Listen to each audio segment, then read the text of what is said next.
Hello friends, welcome back to our YouTube channel. अभी हम लोग यहाँ पे एशियन पेंट्स लिमिटेड के एनालिसिस करेंगे और हम लोग देखेंगे कल के दिन मीन्स 31 मई को किस तरीके से अपना प्राइस एक्शन पैटर्न दिखाएगा, इसके इंपॉर्टेंट लेवल्स कैसे रहने वाले हैं। तो 31 मई को अगर हम लोग देखेंगे इसको, तो आज के दिन क्या हुआ है। आज के दिन अगेन बहुत ज़्यादा किसी भी और मोमेंटम हुआ नहीं है। ठीक है, ये इसी जोन में फिर से टाइम स्पेंड कर रहा है। और एक बात याद रखेंगे, ये एक दो वीक मतलब लगभग ज़्यादा से ज़्यादा 6 से 8 से 10 दिन के बीच में एक बड़ा मोमेंटम करता है। ठीक है, एक बड़ा कैंडल बनता है, इस तरीके से 1-2 बड़े कैंडल बन जाते हैं। तो यहाँ पे ये एक्सपेक्टेशन है, अगर ये सब देखा जाएगा तो अभी आने वाले कुछ दिनों में एक बड़ा कैंडल का हम एक्सपेक्टेशन रख रहे हैं। क्यों ऐसा हो रहा है? क्योंकि ये पिछले 5-6 दिनों से तो एक किसी भी ज़ोन के बाहर, इस ज़ोन के बाहर तो गया ही नहीं है। ठीक है, पिछले 6-7 दिन से इसी ज़ोन में ट्रेड कर रहा है और इस ज़ोन से बाहर गया नहीं, पहली बात। दूसरी बात, जिस तरीके से एक बड़ा कैंडल बनना चाहिए था, ये यहाँ पे दिख रहा है। क्योंकि अगर ब्रेकआउट देगा तो यहाँ पे हाई बहुत पास में है, तो 3000 का लेवल देगा। और यहाँ पे ब्रेकडाउन देगा तो लगभग 2790 तक का ये लेवल दिखा सकता है। तो ऐसे सिनारियो में एक बड़ा कैंडल बनने के चांसेस है। हो सकता है कल के दिन बने या मंडे के दिन बने, लेकिन ऐसा सिनारियो एक्सपेक्टेड है।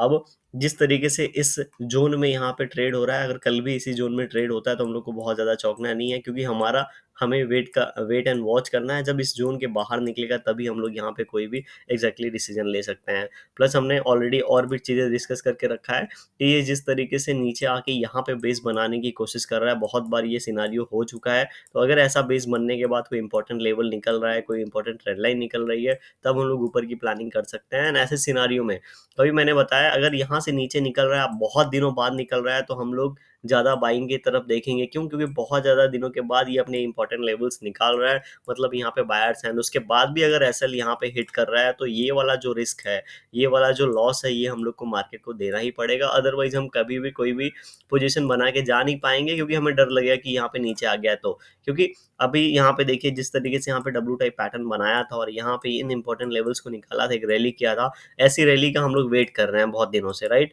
अब यहाँ पे वैसा कोई भी सिनेरियो क्रिएट होता है और ऐसी रैली में हम पार्टिसिपेट करते हैं ऊपर के टारगेट के लिए, हमारा एसएल यहाँ पे हिट होता है, तो इसमें हमें घबराने और डरने वाली बात नहीं है। क्योंकि अगर बिना एसएल दिए हम लोग यहाँ पे पार्टिसिपेट कर रहे हैं, बिना रिस्क के पार्टिसिपेट कर रहे हैं, तो मार्केट में ऐसा होता नहीं है। अगर आप 100 ट्रेड ले रहे हैं या 10 ट्रेड ले रहे हैं, तो भी मान के चलिए हो सकता है आपका 3 से 4 ट्रेड गलत हो। ठीक है, इन 3-4 ट्रेड के लिए हमेशा हम लोग को रेडी रहना चाहिए। अब मैं ऐसा नहीं बोल रहा हूँ कि जाके 5000 क्वांटिटी उठा लीजिए, 6000 क्वांटिटी उठा लीजिए, जो भी करना है आपका डिसीजन है। आप कितना रिस्क ले सकते हैं और किस तरीके से ट्रेड करते हैं, उस तरीके से आपको प्लानिंग करनी चाहिए। 15 मिनट टाइम फ्रेम पे अगर हम लोग इसको देखेंगे और इसके इंपॉर्टेंट लेवल्स निकालने की कोशिश करेंगे यहाँ पे, तो जैसा कि हमने कल यहाँ पे डिस्कस किया था, आज भी उन लेवल्स को इसने ब्रेक नहीं किया है। 2925, ठीक है, ये यहाँ पे 2925 का लेवल है। इस लेवल को ऊपर की ओर निकालेगा तो हम लोग लगभग टारगेट एक्सपेक्ट कर रहे हैं 2970 तक का, एक ऊपर की ओर। ठीक है, एंड उसके बाद सेकंड टारगेट रहेगा 3000 का, 2995 के आसपास का, अगर सेम डे यहाँ पे ब्रेकआउट देता है तो।